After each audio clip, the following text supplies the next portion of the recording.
Hi guys, binabagong tutorial naman tayo guys kung paano mag-monetize sa ating YouTube channel o paano magsimula sa YouTube channel guys. Kung nagsimula pa kayo guys, dapat maabot nyo ng 1,000 subscriber or 4,000 watcher bago kayo ma-monetize sa ating YouTube. Kung paano guys, naturuan ko kayo kung paano, kasi yun po guys, magbigay ako ng tutorial para sa inyo guys. Step number 1, punta kayo sa studio. Dapat maabot nyo ang 1,000 subscriber or 4,000 watcher bago kayo ma-monetize. Diba? Hindi pa kayo nag-abot, di pa kayo pwede. Yun po, tutorial ko guys kung paano siya gawin natin. Tapos simple lang guys kung paano ito gawin natin siya.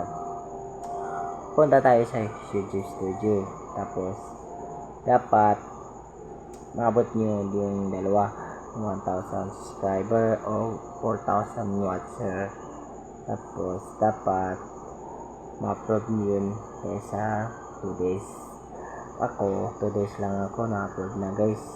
Tapos yun guys, nakaabot ko na yung kwan ko. Tapos yun guys, simple lang guys kung paano ito gawin natin sa abot, diba? Kung paano monetize ang ating YouTube. Simple lang guys. Number 1, dapat magsimula ka muna. Number 2, dapat maabot mo yung dalawa. Number 3, dapat marami kang viewers sa iyo mga video kung magkuhan. Dapat number 4, dapat walang copyright. Kung copyright ka, di pwede to guys, kasi di ma-monetize siya guys. Mag-message ang YouTube you're not upload kay you're not partner. Okay, yun guys, diba? Simple lang guys. Huwag nyo kalimutan, diba? Huwag nyo kalimutan like and comment sa ating YouTube channel. Binabago pa ka sa YouTube.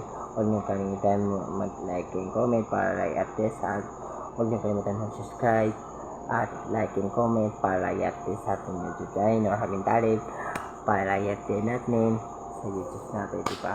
Okay, bye.